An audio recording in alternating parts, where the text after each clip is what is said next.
لک الحمد یا اللہ، الصلاۃ والسلام علیک یا رسول اللہ، اما بعد۔ سلسلہ ہے ناظرین کی طرف سے پوچھے گئے سوالوں کے جواب پیش کرنے کا۔ ایک یہ سوال آیا ہے کہ روزے کی حالت میں اگر ہم بستری ہو جائے تو روزہ کا کیا حکم ہوگا؟ صرف قضا کرنی ہوگی یا کفارہ بھی ادا کرنا پڑے گا یا روزہ ہو جائے گا؟ کیا اس سلسلے میں مسئلہ ہے؟ آئیے توجہ کے ساتھ جواب سنیے۔ روزے کی حالت میں بیوی سے ہم بستری کرتے ہوئے صرف حشفہ بھی شرمگاہ میں چھپ گیا تو روزہ ٹوٹ جائے گا۔ اس روزہ کی قضا بھی لازم ہے، اور اگر یہ رمضان کا ادا روزہ ہے تو قضا کے ساتھ ساتھ کفارہ بھی لازم ہوگا۔ روزہ کی قضا بھی کرنی پڑے گی، کفارہ بھی کرنا پڑے گا، لیکن اس کے لیے ضروری یہ ہے کہ مرد کی شرمگاہ کا حشفہ عورت کی شرمگاہ میں چھپ جائے، تب جا کر کے یہ کنڈیشن ہوتی ہے کہ روزے کی قضا اور کفارہ دونوں ہیں۔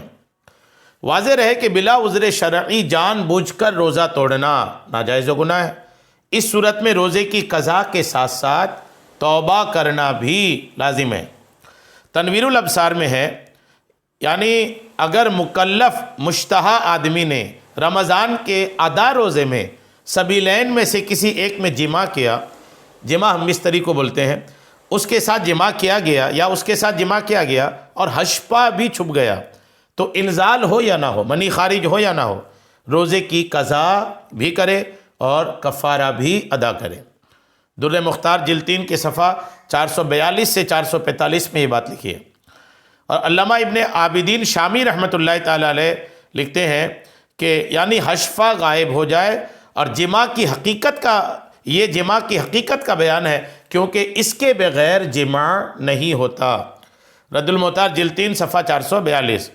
اور خانیہ میں ہے کہ رمضان میں جب کسی نے صبح کی پھر جان بوجھ کر اپنی بیوی سے جماع کیا تو اس پر قضا اور کفارہ دونوں لازم ہیں، بشرطی کہ حشفہ چھپ گیا ہو، انزال ہو یا نہ ہو۔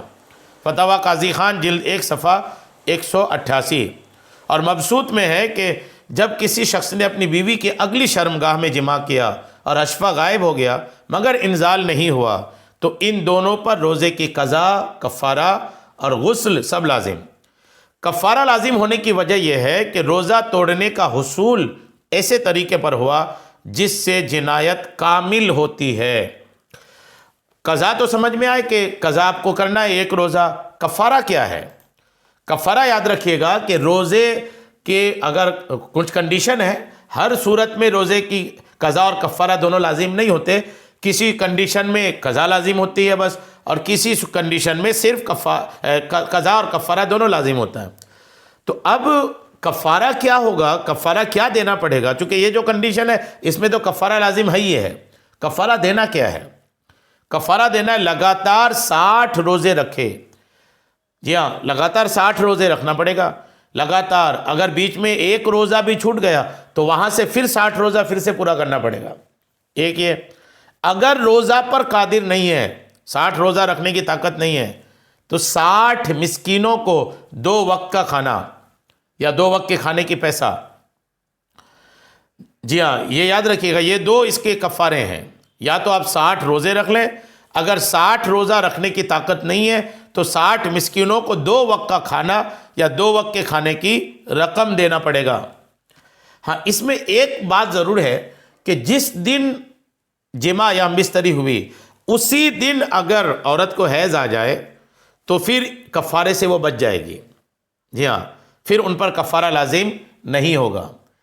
اگر ایسا ہو جاتا ہے قسمت سے تو ٹھیک ہے، اور اگر ایسا نہیں ہوا تو پھر معاملہ یہی ہے کہ انہیں قضا بھی کرنی پڑے گی، اور قضا کے ساتھ ساتھ انہیں عورت کو روزے کا کفارہ بھی ادا کرنا پڑے گا، مرد کو بھی کفارہ ادا کرنا پڑے گا، چونکہ دونوں کا ہی روزہ ٹوٹا ہے۔ تو دونوں کے معاملے میں یہی ہے کہ آپ کو روزے کی قضا بھی کرنی ہے اور روزے کا کفارہ بھی ادا کرنا ہے۔ تو ڈرے نہ، دنیا ہے، رمضان شریف کے بعد 2 مہینے کے لگاتار روزے رکھ لیں۔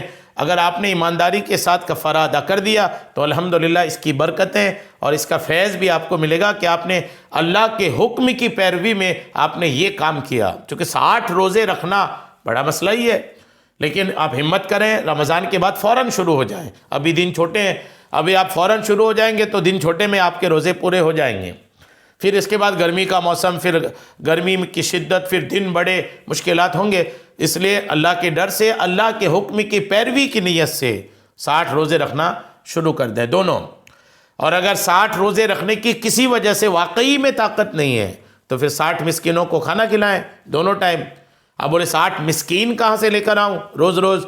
تو 60 مسکینوں کے 2 ٹائم کھانے میں جتنا خرچ ہوتا ہے آپ اتنا پیسہ کسی مسکین کو دے دیں، الحمدللہ آپ کا کفارہ ادا ہو جائے گا. امید ہے بات آپ کو سمجھ میں آ گئی ہوگی. اللہ کریم ہم سب کو شریعت کے تمام مسائل سیکھنے، سمجھنے اور اس پر عمل کی توفیق عطا فرمائے. آمین بجاہ النبی الامین صلی اللہ تعالی علیہ وسلم.